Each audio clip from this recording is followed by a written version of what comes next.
और एक बात का ध्यान और रखना लोगों, अगर प्यार तुम लोग करना चाहो तो प्यार करने से पहले गुरु जरूर बना लेना।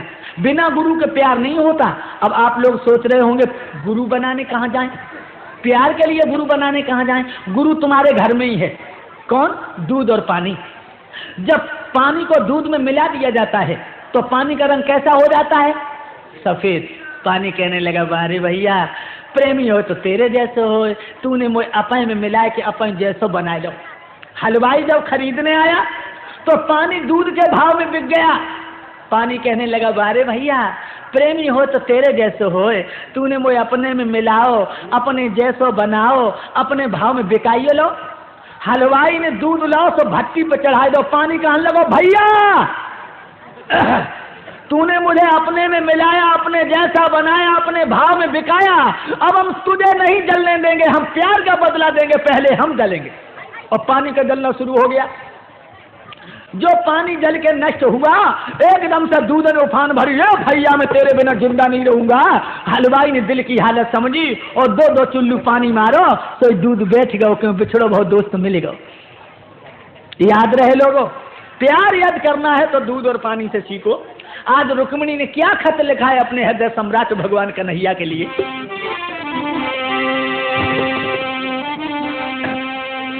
रोई रोई पाती रुक्मिणी बिटिया लिखी रखी।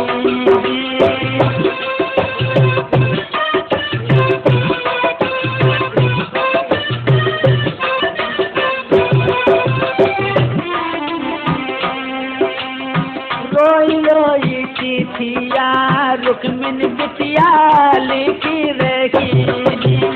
ऐसी जाके दिल में, हमें जाके दिल में बहुत लाली रोई रोई पाती रुक्मिणी बिटिया लिखी रही।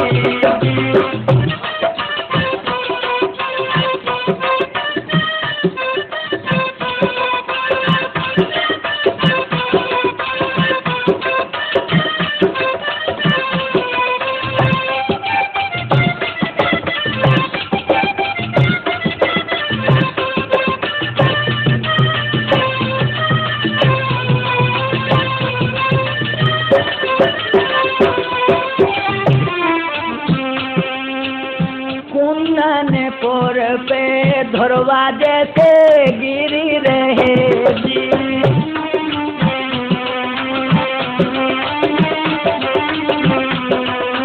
ये जी मोपे कोपी, हमें मोपे कोपी की चढ़ोटी सुपाली रोई रोई पाती रुक्मिणी बिटिया लिखी रही।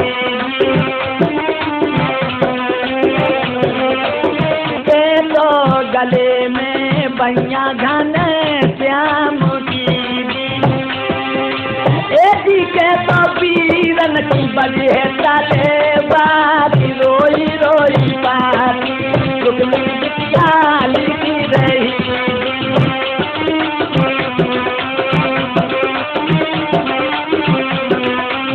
चिट्ठिया भेजू हम तो जाके हाथ में दी एक ही सोते आए रहो हमें सोते आए रहो है दिन आधार रोई रोई बाती रुक्मिणी बिटिया लिखी रही। एक ही जाके दिलों में हमें जाके दिलों में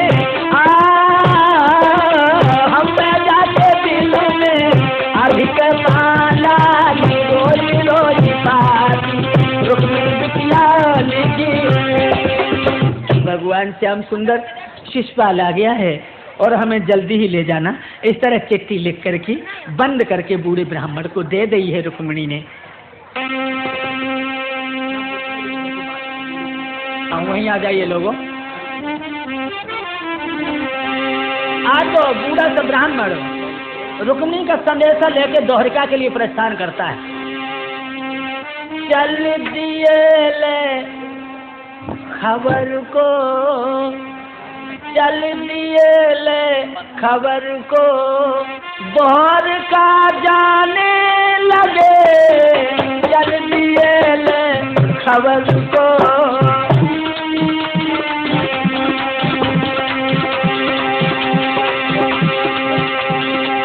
द्वारका जाने लगे चल दिए ले पत्र को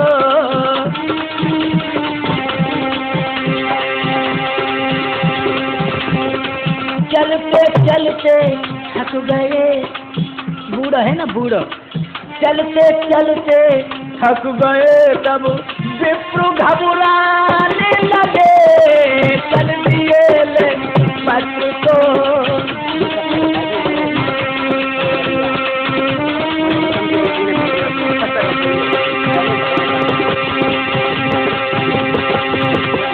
लेकिन याद रहे अब ब्राह्मण देव घबरा रहे हैं तो चला नहीं जाता और जब मानव को कहीं कोई रास्ता नजर नहीं आता तब वो एक गीत गाता है। अपनो दिखाई कोई ना दयो तब दिल में सकुचाने लगे याद करके श्याम की याद करके श्याम की आधार गीत गाने लगे चल दिए पत्र को द्वारका जाने लगे चल दिए पत्र को चल दिए पत्र को चल दिए पत्र को आधार गीत गाने लगे चल दिए पत्र को।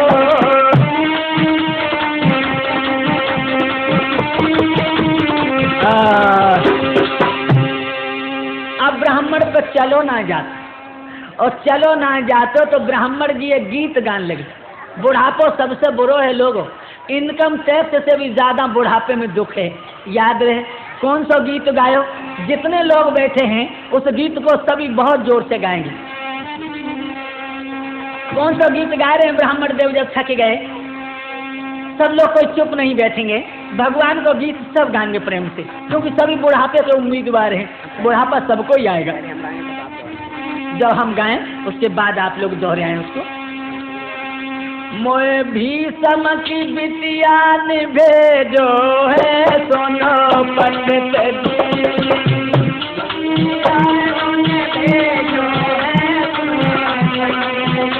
मोए भीषम की बेटी ने भेजो है सोनो सावरिया भीषम की बेटी ने भेजो है सोनो सावरिया। हम देखते हैं बहुत से लोग तो बैठे हैं भगवान का कीर्तन नहीं बोल रहे बोलो बोलो भगवान का कीर्तन में कोई टेस्ट नहीं लगता तुम्हें अपने अपने ईमान की कसम हो वो छवि खोल देना। मोए भीषम की लाड़ो निभेजो है सुनो सामरिया भीषम की लाड़ो निभेजो है सुनो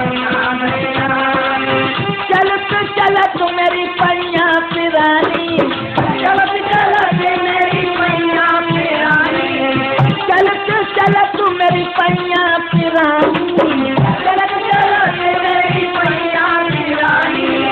आएगा बुढ़ापा ढल गई जवानी, आएगा बुढ़ापा ढल गई जवानी, आएगा बुढ़ापा ढल गई जवानी, आएगा बुढ़ापा ढल गई जवानी। आखिर में पूरी मेरी उमरिया सुनो सामरिया, आखिर में पूरी उमरिया सुनो सामरिया। मोए भीषम की बेटी ने भेजो है सुनो सावरिया, भीषम की बेटी ने भेजो है सुनो सावरिया।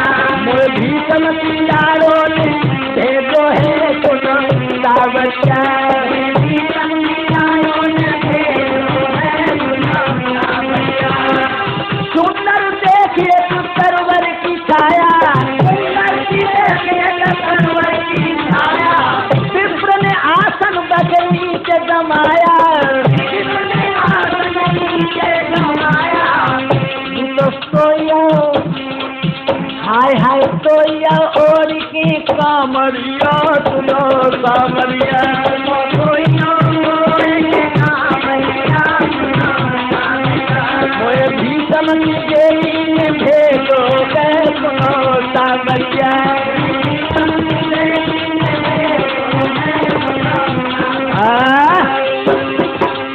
सो गया वो बूढ़ा सा ब्राह्मण। भगवान द्वारकाधीश ने देखा कि मेरी प्राण प्यारी को भेजो भव्य तो मार्ग में ही सोए गए। अपने दूतन को भेज के भगवान श्याम सुंदर ने वह ब्राह्मण को वहां से उठवाए के अपनी बगीची में लेटवाए लियो। जब ब्राह्मण की आंख खुली, अरे भैया सर्व सोने की द्वारका बनी। आज ब्राह्मण देव जिस समय पहुंचे यादवों की कचहरी में, बंधुओं सभी यदुवंशियों ने उठ करके ब्राह्मण देव का आदर किया, बिठाए लो, कुशल पूछी। लेकिन भोजन कराने के बाद ये ध्यान रहे, तुम्हारे यहाँ कोई हितू रिश्तेदार आ जाए तो उसे पहले कुशल कभी मत पूछना जब तक उसे भोजन न करा दो, क्योंकि वहाँ तो कोई दुर्घटना हो गई और वो 20 कोस से बेचारा हारा थकाया। तुमने पहले कुशल पूछनी शुरू करती, उसने दुर्घटना बता दी, घर में रोआ पीटी मचन लगी, भाई कोई पानी की पूछैया ना। पहले तो तुम उसे भोजन कराओ, बाकी बाद में कुशल पूछो। तो अब बलराम जी बोले, ब्राह्मण देव तुम कहाँ से आए हो? जवाब देव में कुंदनपुर से। अरे कुंदनपुर में तो राजा भीष्मक रहते हैं। हाँ कहो कुशल तो है? हाँ कुशल है। चारों तरफ देखने लगे पंडित जी। बलराम कहने लगे क्या देख रहे हो? ब्राह्मण देव कहने लगे मैं ये पूछना चाहता हूँ कि तुम लोगों में भगवान कन्हैया कौन है? बलराम जी कहने लगे वो कौन है, बैठो कालो कलूटो सो वही श्याम सुंदर है। जो पंडित जी ने भगवान कन्हैया को देखो, मन ही मन में कान लगे मोरी ठगी आई है, हाजा काले कलूटे पे मरे बैठी। और भगवान ने तिरछी चितवन करके देखो लो, उस पंडित जी कान लगे लो जी तो भेड़ा है। लेकिन जो ओठन पे मुस्कुराहट थिरकी, पंडित जी वो मुस्कुराहट को देखकर मानो उनके अंतःकरण को छू गई। पंडित जी कहने लगे नहीं नहीं, श्याम सुंदर काले जरूर है लेकिन छवि कितनी है। टकटकी लगा गए पंडित जी। बलराम कहने लगे पंडित जी ऐसे टकटकी लगा देकर नजर मारोगे मेरे श्याम को? चौंक पड़े, ना ना मैं आपके श्याम से एकांत में बात करना चाहता हूँ। अच्छा ले जाओ कन्हैया, जाओ एकांत में, दक्षिणा अच्छना की बात करेंगे, एकांत में ले जाओ। पंडित जी को एकांत में ले गए श्याम सुंदर। रुक्मिणी वाली चिट्ठियां पंडित जी ने श्याम को गाई। श्याम सुंदर ने चिट्ठी पढ़ी तो जवाब दिया, ये तो कोई लड़की का पत्र है। जवाब दियो हाँ, राजा भीष्म की बिटिया रुक्मिणी है और तुम्हें बहुत प्यार करती है। बाको भैया रुकुम है, वह ने अपने साले ससुराल को बुलाए लियो, और जो कल तक श्याम सुंदर तुम न पहुंची तो लड़की तुम्हें जिंदा नहीं मिलेगी। भगवान कन्हैया कहने लगे जाओ, हम नहीं जा पाएंगे। लड़की से कह देना शिषपाल के घर चली जाए, वो वहां रानी बन के रहेगी, और अगर हम उसे ले आएंगे तो हमारे यहाँ ग्वालिनी बजेगी। एकदम पंडित जी चीख पड़े, श्याम मर जाएगी लड़की, वो तुम्हें प्यार करती है। 3 दिन हो गए उसके पेट में अन्न का दाना नहीं पहुंचा। पंडित जी कहने लगे तो भगवान कन्हैया बोले हम चलवे को तो तैयार है, लेकिन मतलब एक है का कि हम बहुत छोटे हते, गांव की लड़कियां माखन बेचने जाती, हम कभी चुनरिया फाड़ देते, कभी मटकिया फोड़ देते थे।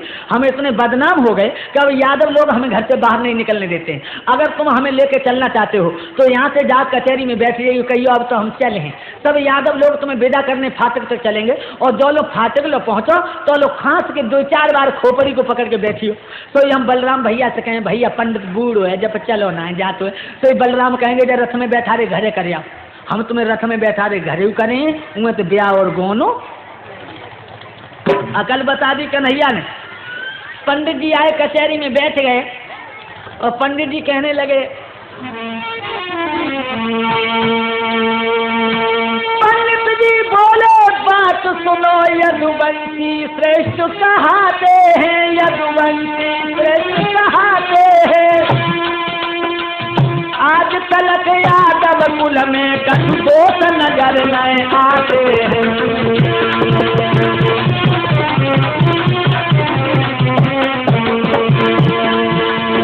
आज तलक यादव कुल में कछु दोष नजर न आते हैं।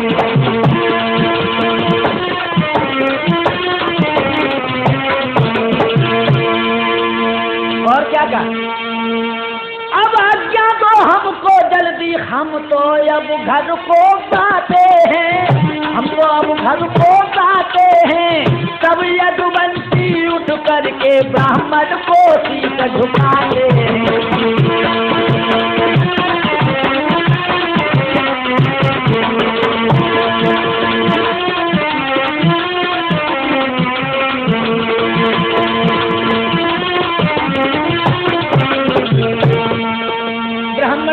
दक्षिणा ब्राह्मण देव कहने लगे, ब्राह्मण को धन केवल भिक्षा, अब हमें चलन दो।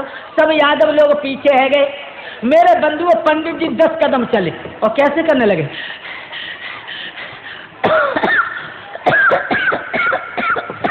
बैठ गए। बलराम कहने लगे क्या बात है पंडित जी, चलो चलो चलो। और चलो कन्हैया पीछे लाते बोले भैया पंडित बूढ़ो है, जब चलो नहीं जाते, और कहूँ जो ब्राह्मण मरियो तो अहीन ब्रह्म हत्या लगे। बलराम कहने लगे तो मैं क्या करूं। श्याम सुंदर कहने लगे आपकी आज्ञा हो तो जब बूढ़े ब्राह्मण को रथ में बिठा कैसे घर छोड़े।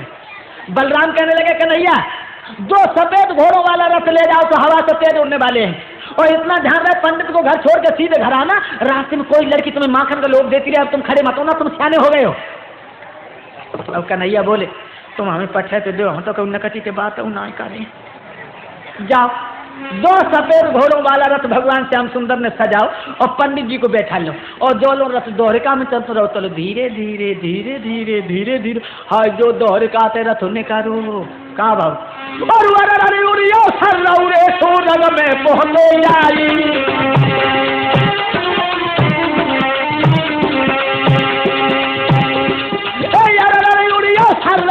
सोनग में पहुंचे आई और आसमान में पंडित पर तो गए गवाई।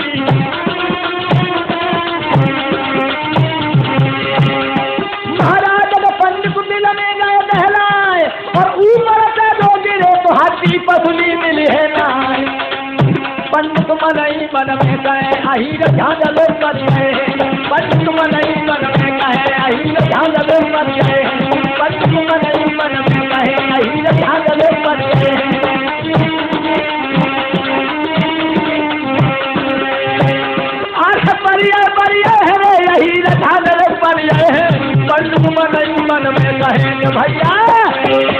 लोगों इतनी तेजी से रसोड़ा है कि ब्राह्मण देव को कलेजो कपिगो। जो लोगों ने होश आओ तो लो भगवान ने कुंदनपुर की सीम दबा ली और रथ को नीचे उतार लिया।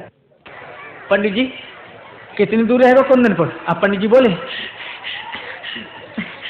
रथ को नीचे नीचे चलाओ तो 2 कोस रहेगा।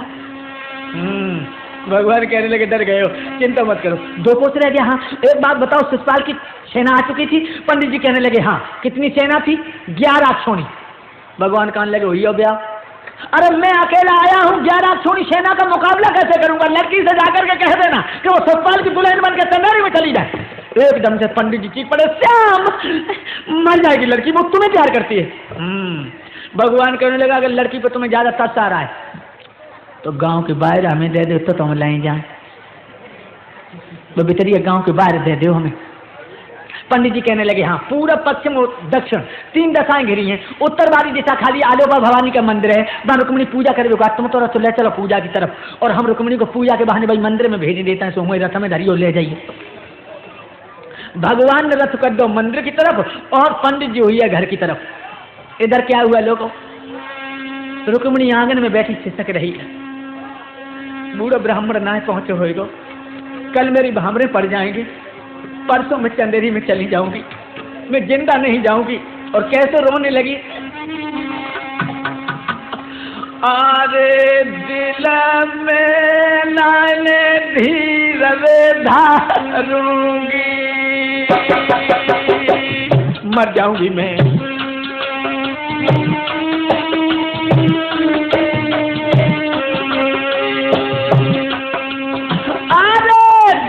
मैं नन धीरे धारूंगी और मैं तो पानी में डूब के मारूंगी, मर जाऊंगी मैं, मर जाऊंगी मैं। अरे मैं तो आत्मघात करूंगी और मैं खाए के जहरुआ रे मरूंगी।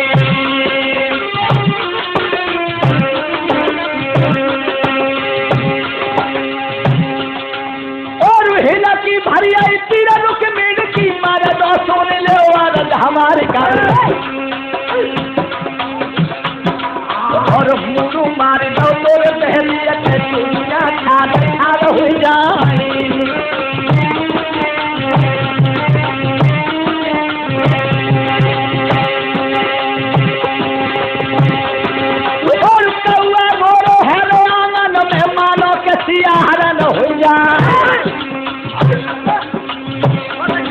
और वादे मेरे के गाय रोले में पगे महल करारा था।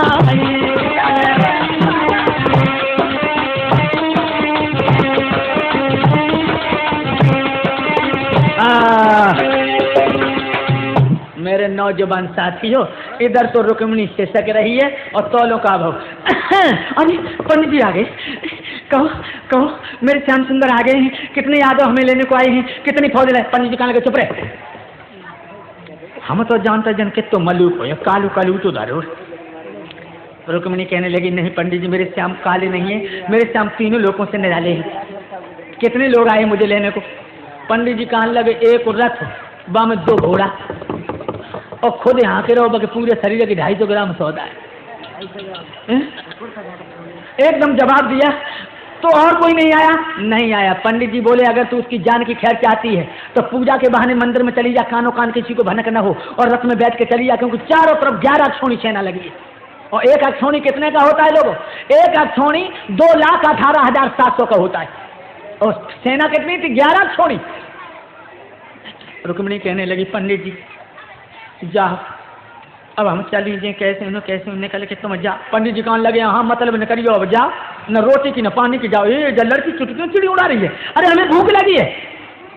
रुक्मिणी कहने लगी पंडित जी आज मैं तुम्हें रोटी नहीं खवा पाऊंगी। क्यों क्यों? आज भी रोटी नहीं खवाएगी तू? नहीं। क्यों? क्या बोली रुक्मिणी? जो भोजन तुम्हें जमाए विप्र मोटेर बहुत हो जावेगी, और मेरे कंठ की सवारी है बा मंदिर तेरा में जावेगी।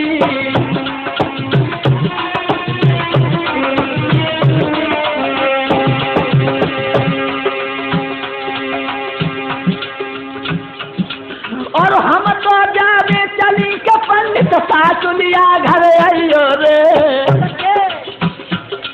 और मेरे आंगन में बैठ के पंडित भोजन जीवर खाइयो रे। मेरी सास के घर आइयो, फिर मैं तुम्हें खूब फराएगी, खूब अच्छे अच्छे भोजन कराऊंगी, खूब अच्छे अच्छे। और क्या बोली? और पंखा ले हाथन में पंडित भोजन तुम्हें कराऊंगी, आधारक बुला के द्वारे पे और बाऊ के गीत सुनाऊंगी।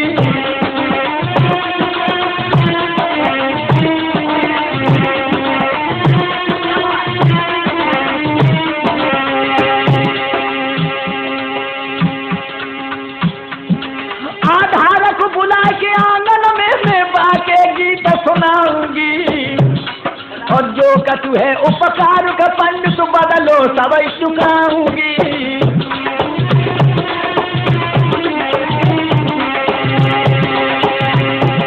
और जो आधार न मिले तो कैसे तो राठौर की मंगवाऊंगी।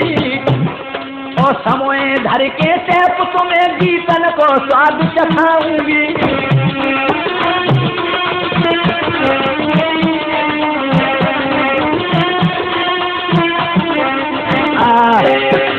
चिंता मत करो। पंडित जी कहने लगे तो ठीक है, मेरा भोजन उधार है, जब तू ससुराल पहुंच जाएगी उस वक्त मैं आऊंगा, लेकिन इतना ध्यान रखना कानों कान किसी को भनक न हो। पंडित जी चले गए।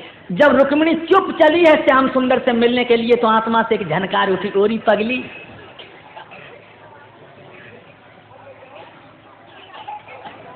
जिस मैया ने तुझे 9 महीने अपनी उदर में रखा, उस मैया को भी धोखा देके जा रही है। रोने लगी रुक्मिणी। जब कोई लड़की ससुराल को जाती तो अपने मैया और बबला से मिलकर जाती है। मैं कितनी किस्मत की खराब हूँ कि मैं अपनी मैया से कह भी नहीं सकती हूँ कि मैं ससुराल जा रही हूँ। चाहे कुछ भी हो, चाहे बात भले ही खुल जाए, लेकिन मैया से मिलकर जाऊंगी। थाली लेकर के नौजवान साथी उस कमरा में पहुंची है रुक्मिणी, जिसमें रुक्मिणी की माँ आंखों से पट्टी बांधे औंधी लेती। माँ माँ माँ, हाँ रुक्मिणी माँ, अपने आंखों की पट्टी खोलो माँ। क्यों? नहीं, बना रहेंगे, मैं अत्याचार देख नहीं सकती, मुझे उस तरफ में रुक्मिणी, मुझे मत खोल, मेरी आंखें मत। रुक्मिणी कहने लगी नहीं माँ, आंखें खोलो। आंखें झपट के रुक्मिणी ने दोनों आंखें खोली। माँ तुम क्यों रो रही हो? मेरी किस्मत में रोना लिखा है माँ। माँ मेरी भावने कब पड़ जाएंगी? कल। और मैं ससुराल कब चली जाऊंगी? परसों। माँ मैं पूजा करने को जा रही, लेकिन मेरे मन में ऐसा हो तो कि तेरे गले से लग के खूब रोए लें। रुक्मिणी की माँ काम लगी का पागल हो रही, अब तो रोए तो आंखें सूझ गए, पर जब जाते वहीं रोए ली। अब रुक्मिणी बोली अम्मा तुम जाए सोच लो कि हम अब ही जाती, लेकिन मुझे रोए लेने कार चको रची रही है। अब मैं ना पतो कि नहीं बेटियाँ कार नाटक रचाती। हाय बतो गले से लगी है और रोन लगी। कैसे रोए रही? दुल्हन बन के चली ससुराल, दुल्हन बन के चली ससुराल, दुल्हन बन के।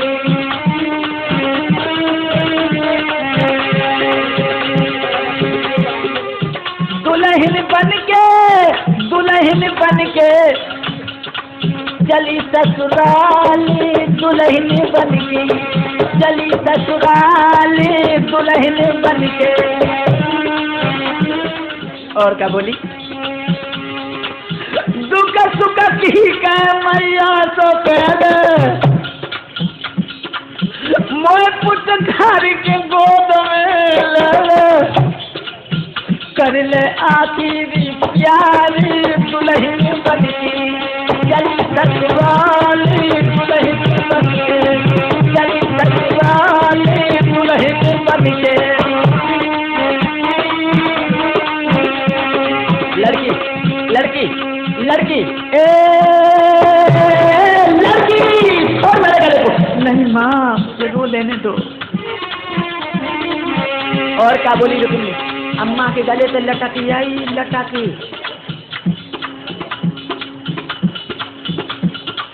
रोए खूब रही है। कन्हैया तो मिली हुए पेट में लड़ुआ फूटा है लड़ुआ।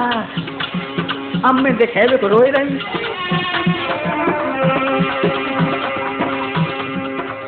जोन में बबुला की गलियन में खेली अम्मा, जोन में बबुला की गलियन में खेली, संग रही मेरी संगों की सहेली, सब कुछ चल बई बिसारी, दुल्हन बन के चली ससुराल, दुल्हन बन के। लड़की लड़की लड़की ए लड़की, छोड़ मेरे घर को। नहीं माँ रो लेने दो। ओ मैया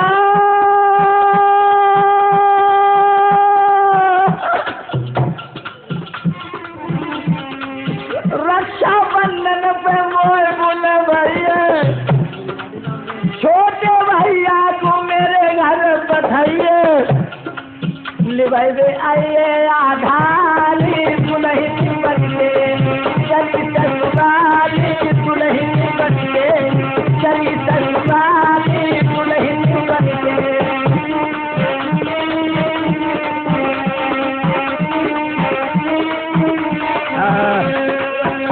लड़की छोड़ मेरे गले को। 1 घंटा हो गया रो रही है, ये ध्यान रहे। 3-4 लड़कियां और चली जाओ, रुक्मिणी को मंदिर में ले जाओ और जल्दी पूजा करा के जल्दी लाओ, ये रोए नहीं। हाँ 3-4 बेचारियां ठारी हो गई और मारी गुस्सा के मारे रुक्मिणी को पेट भरिया जे नकटे हुन कचूदा मुन मचा में भी अकेले ही तो हैं। और क्या बातें करने लगी सखियां। एक सहेली कह रही सुनो बहना मेरी सुनो आली मेरी सुनो भैया मेरी कह रही भेराई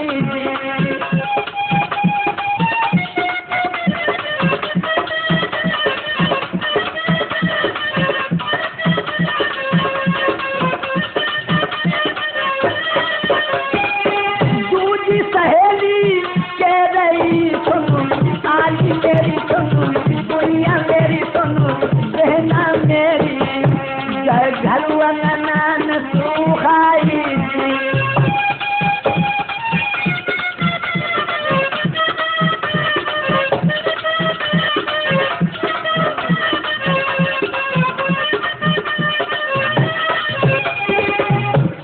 अब चली है रुक्मिणी मंदिर के लिए। कैसे जा रही है? धीरे धीरे रुक्मिणी चले भाई दे दे भमर कलिन पे पामुरे दे दे चंप कलिन पे।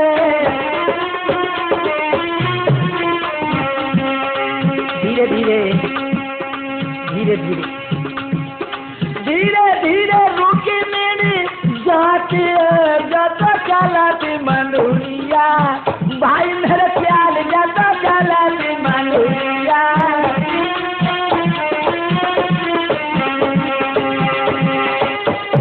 की सहेली कह रही जाको पाँव तबाओ उठ रहे जाको पाँव तबाओ।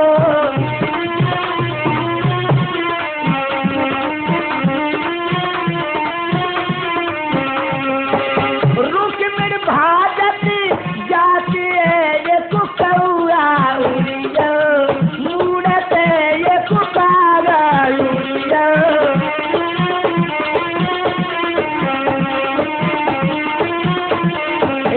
काँव करके जब उड़ो तो रुक्मिणी बसौया से कहा बोली कागा सब तन खाइए चुन चुन खाइए मेरो मांस गुरने ना मत खाइए मोई किया मिलन की आस।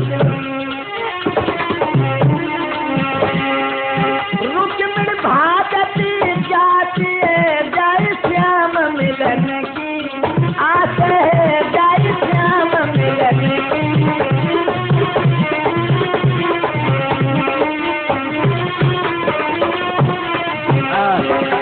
मंदिर में जाकर के पहुंची लोगों और रुक्मिणी अंदर मंदिर में घुस गई, देवी की पूजा की है। तब तक भगवान कन्हैया ने मंदिर के पीछे से रथ को हटा करके सामने खड़ा कर लिया। जो रुक्मिणी मंदिर में से निकली, चारों लड़कियां साथ निकली हैं। अब भगवान कन्हैया रथई में कहने लगे बाहरी पंडित हमने एक बुलाई बने 5 पठे नहीं। अब क्या कहने लगे जब कौन सी मेरी रुक्मिणी है समझ में नहीं मेरी आवे और रथ में बैठा मोहन मन ही मन में सासू जावे। महाराज हृदय में मोहन करे विचार और कौन सी मेरी रुक्मिणी किन को रथ में ले बैठा। क्या कह रहे अब हम कौन ले जावे सब ये कई रूप खड़ी है। अब हम कौन ले जावे सब ये कई रूप खड़ी है। अब हम कौन एक रूप खड़ी नहीं है सब ये कई रूप खड़ी है कि अब हम कौन लोगों। हनुमान पर्वत पे पहुंचे, दिल में फिक्र बड़ी है, एक ही रंग की सब बूटी, अब नई पहचान पड़ी है बड़ी। कौन कौन कौन ले जाने अब हम कौन कौन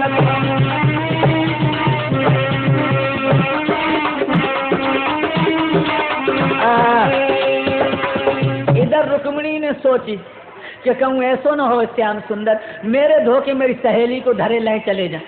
तो जोन हाथ में कंगन बंदो सो हाथ उठा के सकीन तकान ले, और बहना जे कौन की फौजें हैं, या सुथामा की, जे सुशर्मा की, जे भूरश्रवा की, जे दंत्र बकर की, और जो हाथों कंगन कन्हैया ने देखो समझिए जय है चमक छल्लो। अब कन्हैया बोले ए लड़की इधर आ।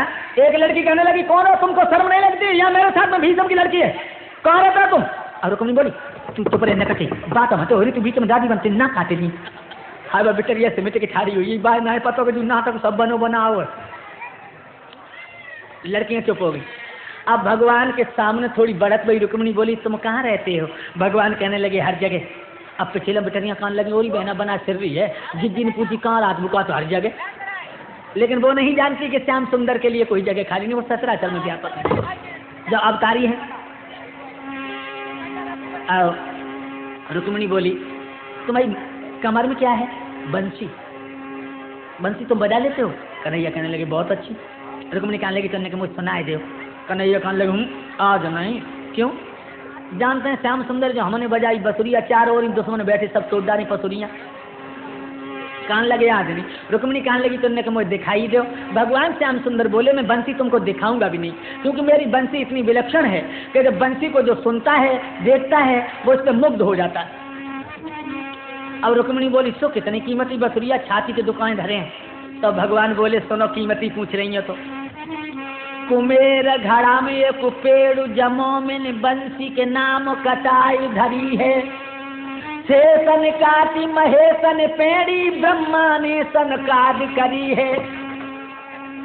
विष्णु ने जम छेद करे, आधार चैतन्य ने देखी घड़ी है। सो मांग रही देखन को, मेरी अरबन खरबन की बसुरी है। इतनी कीमती बसुरी है। कहने लगी तुमने कि मुझे दिखाई दे, मैं तुम्हें वापस कर दूंगी। भगवान कहने लगे कर दियो क्या? हाँ तो ले। भगवान ने ऐसो हाथ करो, रुक्मिणी ने हाथ बढ़ाओ। भाव का वही भाव जो होना आ रहा तो सोई। नजरबाज ने नजरबाज को नजर मारते नजर से देखा, और नजरबाज की नजर पड़ी तो नजर चुराते नजर से देखा। भगवान ने झपट के बसुरिया तो अपनी गोदी में डाल ली। और क्या किया? ओ मनमोहन ने पकड़ी जाती झापा निकालाई, की बिटिया रथ में भैया लइए जगते खाई। महाराज बिसरिया मन में गई जहलाए, और ले जाओ बहना जिद्दी को गौलवाए। जो भगवान ने रथ में बैठा रो रुक्मिणी को बिचरिया भजी, और भजी बिचरिया आती मंदिर पे गई महलन की सूद लगाए। और राजा भीष्म के आंगन में बिटिया गिरी समारोह खाए। और मैया बोली जब मेरी मोहरी को दियो बताए। अब एक बिटरिया बोल लागी, अम्मा खुल ताल लगाए। तो राजा भीष्म के आंगन में लड़कियां गई। रुक्मिणी की माँ बोली रुक्मिणी कहाँ? अरे रुक्मिणी कहाँ? एक लड़की कहने लगी अम्मा अब कोई करिया करिया तो हाय जिंदगी को ले गो है। अब कोई करिया करिया तो बाबू बहना को ले गो है। अब कोई करिया करिया तो हाय जिंदगी को ले गो है। अब ले गो है अम्मा बहना को ले गो है। अब कोई करिया करिया तो गए अम्मा। तो रुक्मिणी की माँ ने पूछा रुक्मिणी का? रुक्मिणी का? एक लड़की कहने लगी मंदिर में पूजा कर भी गई तो मन कोई कालो कलू तो चलो आओ। और जिज्जी को हाथ पकड़ के रथ में धर लो। जिज्जी चुप धर रही, उन्हें हाथों पाना ही फड़फड़ा है। एकदम से रुक्मिणी की माँ कहने लगी चुप रहो, श्याम सुंदर के सिवा और कोई नहीं, चुप रहो। लेकिन भैया चुप कैसे रह सकता? रुकम आ गया कहने लगा चुप नहीं रहो। रुक्मिणी कहाँ है? एक लड़की कहने लगी मैं मंदिर में पूजा करने गई थी, वहाँ कोई काला कलूटा चलाया और बहन रुक्मिणी को रथ में धर के ले गया। एकदम रुकम कहने लगा मैं जानता हूँ जो हरामी का पिल्ला मेरी बहन को ले गया। उसने दही के धोके चूना चाटा है। मेरी बहन को ले जाना, लोहे के चने चबाना है, कंस नहीं आगा सुर बका सुर चारूर, और मुष्टि को कुबलिया पीड़ हाथी नहीं जैसा तू मार के निकल जाएगा। और बंधुआ एकदम से रुक्म ने 11 छोड़ी सेना सजा ली, और भगवान ने मंदिर से रुक्मिणी को रथ ज्यादा 2-3 खेत चलाओ और ठाड़ो कर लो। रुक्मिणी कहने लगी जल्दी ले चलो, जल्दी ले चलो। कहूँ भैया ना आ जा, जल्दी ले चलो। भगवान कहने लगे चुप रहो, 750 कुछ घोड़ा उड़ के आए, थके ना, जल्दी ले चलो, जल्दी ले चलो। ऐसो भैया है तो पुल बांधेगो। और भैया तो चारों तरफ से भगवान श्याम सुंदर को रुक्म की सेना ने घेर लिया। जो रुक्म की सेना ने कन्हैया रुक्मिणी को घेरो, तो रुक्मिणी झपट के श्याम को पकड़ लो। कन्हैया अब क्या करोगे? कन्हैया कहने लगे छोड़ छोड़ का पकड़ के पिटवाएगी हमको, छोड़। और तब तक सामने रुक्म पहुंच गया, कहने लगा है कुत्ता आज खूब तू मेरे फंदे में फंसा है। अभी तक माखन चुराता रहा, फिर औरतें चुराने का धंधा शुरू कर दिया। ठाड़ो रहिए तू नीच गमार रे, ठाड़ो रहिए,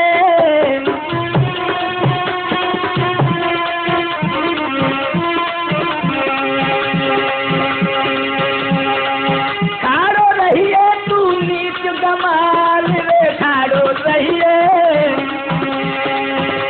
तो धर्म बीज पे फार रे, ठाड़ो रहिए।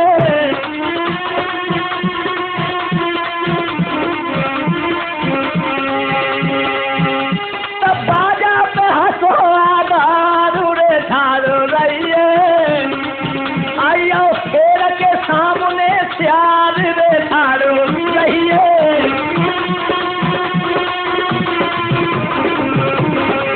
रुक्म कहने लगा है नौजवानों, मेरे मुंह को क्या ताक रहे हो? इस नाला काले खलूटा को पकड़ो, रथ के पहिए से मार दो, छीन लो मेरी बहन को। अरे भैया जितनी फौजे रोटी तो दुश्मन की, एक ही संगव के परिये मुरलिया मोर बजबैया रखते पूरे परे भेरा। क्या किया? जितनी फौजी रोटी ले दुश्मन की, हरने उतने ले रूप बना, उन्हीं के तेल को छीन मेरे भैया, काट की धरती पे ले गिरा।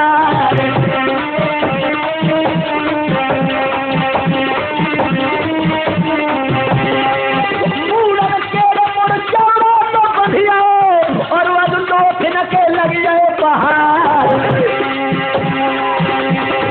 अभी लोग कन्हैया रण में खेल चलो, हंस के हंस लगे लगो आधार।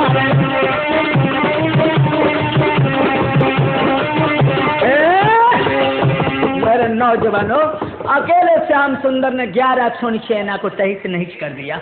और जो रुक्म ने देखा कि फौजें समाप्त हो गई, एकदम से रुक्म मैदान को छोड़ के भागा। कहाँ के लिए? शिशुपाल के लिए।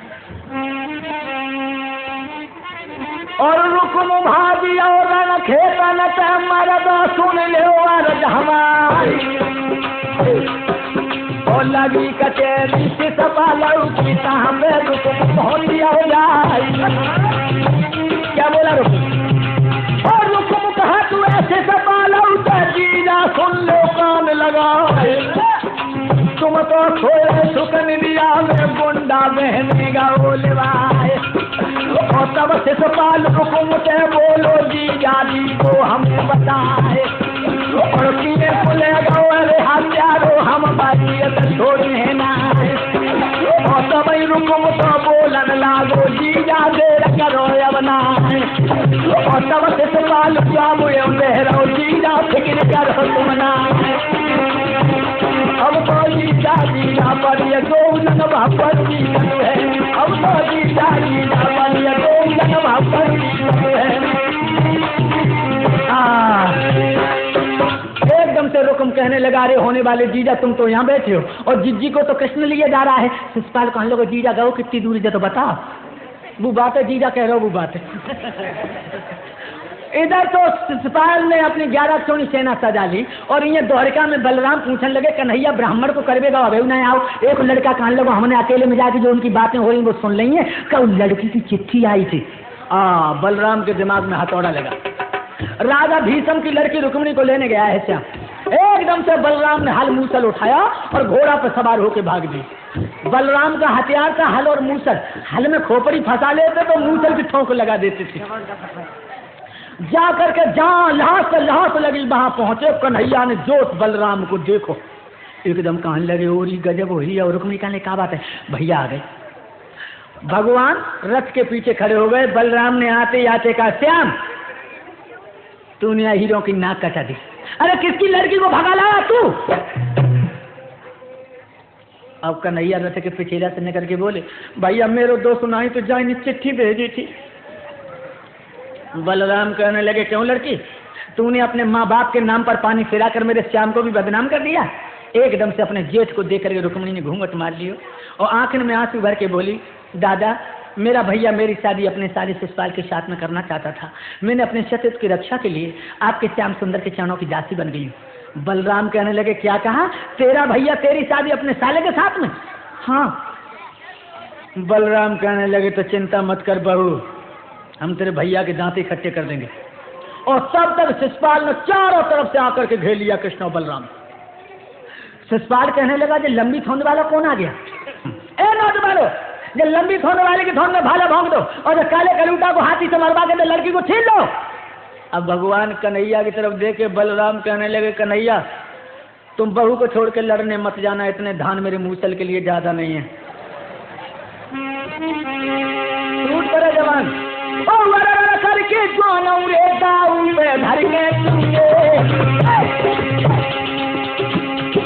छोटे बड़े जो दादे दुश्मन के सब हुए मरे तुरा और जर के बर के बल हुए हल मुठल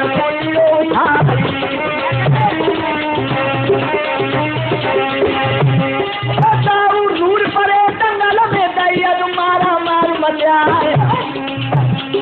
और पूरब से भारत हरैया और पश्चिम को चले लड़ाए और छे जवान हाथ मूसल में ऊपर से ठोक लगाए और जरे हाथी के मूसल में ठोकर में चीखे और मर जाए और दोनों ऊंट में मूसल में लंबी भीतर वाला हो जाए और जरे घोड़ा में मूसल में चारों सुम गरल हो जाए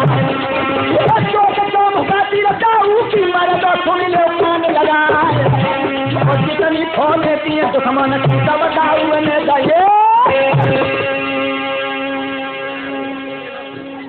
मैदान साफ हो।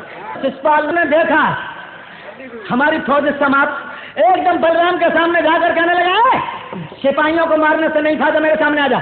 बलराम कहने लगे दिल के अरमा पूरे कर लो दोस्त वरना बाद में तुम्हारे मन में कोई अरमा रह जाए।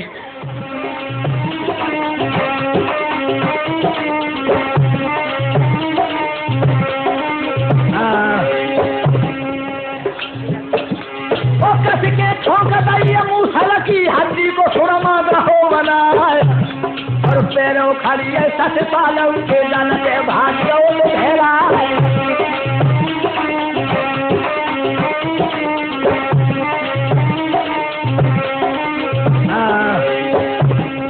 इस बार मैदान छोड़ के भाग गया लोगों। अब रुकुम ने संकल्प किया कि अगर कृष्ण और बलराम में से दो में से हमने एक को न मारा तो हम जिंदा कुंदनपुर में मुंह नहीं दिखाएंगे। और जहां भगवान कन्हैया रुक्मिणी के पास बैठे थे रुकुम सामने पहुंचा कहने लगा मेरी बहन को घेरे क्या बैठा है नीचे आ जा। अगर तू जीत जाए तो मेरा बहन ही है वरना मेरे हाथ में तेरी मौत है। भगवान कन्हैया मुस्कुरा के कहने लगे तो तुम हमसे लड़ना चाहते हो। हाँ आजा नीचे। जो भगवान कन्हैया नीचे कूदे रुक्मिणी ने कलाई पकड़ ली। श्याम श्याम श्याम नहीं जाने दूंगी। क्यों छोड़ मेरी कलाई को पकड़ रही हो तू। रुक्मिणी कहने लगी नहीं मेरे भैया जबरू तुम हल के हो पिया खेल जइयो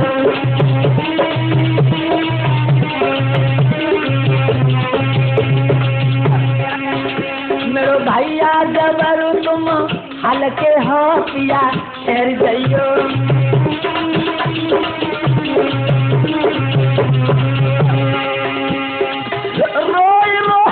भैया को मनाऊं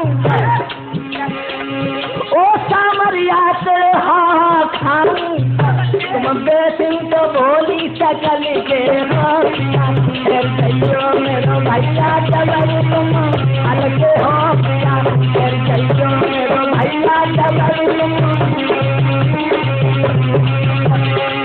मेरी पति जो कंस हो गए है सासु की देहरी जा देख नहीं पाए है मेरी दो अखियन के पल के बोलिया कर गयो मेरो भैया हल्के हो कर गयो मेरो भैया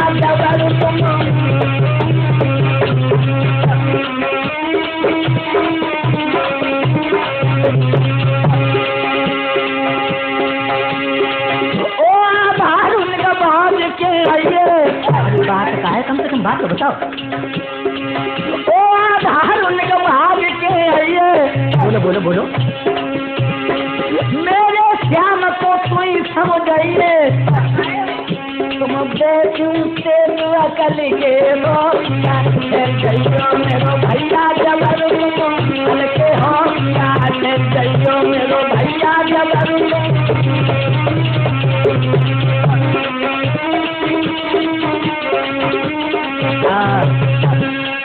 भगवान श्याम सुंदर कूद पड़े हैं और कूद करके मेरे नौजवान साथियों आज रुकुम से लड़ने लगे। बहुत देर तक लड़ते रहे। बाद में रुकुम को धरती पर पटक दिया। भगवान श्याम सुंदर छाती पर बैठ गए रुकुम को मारने के लिए। तब तक रुक्मिणी आई और अपने प्रिया के सामने अपने आंचल को फैला के कहने लगी कंस मारो नहीं भैया को। क्यों? जब जो कछु गलती बनी माफ कर दीजिए कहने लगी।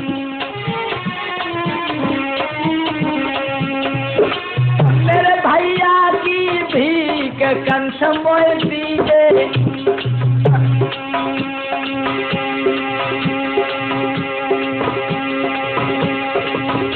मेरे भैया की भीख मुझे दे दो।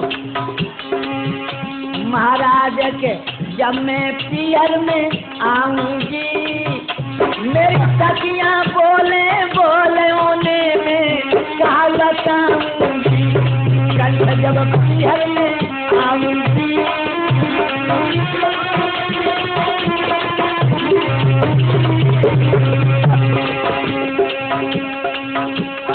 श्याम तब मन में मुस्कुराए रस्सी एक तुरंत भैया वो उठाए कर लाए। हाथ बके दोनों बांधे हैं और पासों लेके चले के साले को धर कर कांधे हैं के रथ के पीछे चारों है और रुक्मिणी कहे मत मारो नाथ तुम्हारो चारों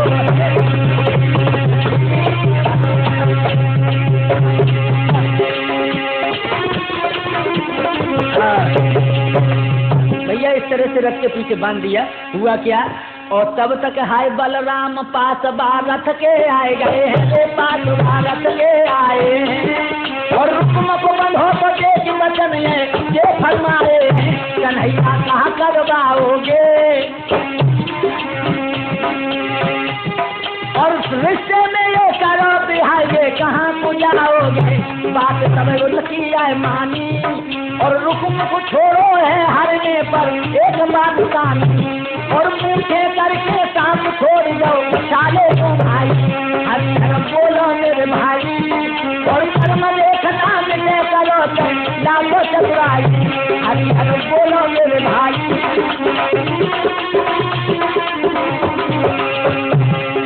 क्या हुआ? भगवान रुक्मिणी को ले जा करके द्वारका में वैदिक रीति से उनके साथ विवाह कर लेते हैं। रुक्मिणी विवाह की कथा रे मेरे नेत्र सुनाए लई जाके घड़ी रही है भैया पूरे प्यारी वाले बजा के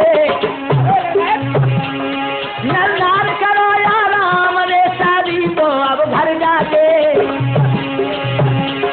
महाराज सुनाई रही मैंने लीला भरपूर मैं सभी नमस्ते लीजो भैया करियो माँ भगत से करिया नागिन बन के दस गई मोहन तेरी बांसुरिया करिया नागिन बन के दस गई मोहन तेरी बांसुरिया तेरी बांसुरिया रे रसीले तेरी बांसुरिया करिया नांगिन बन के दसियाई वो हंसरी।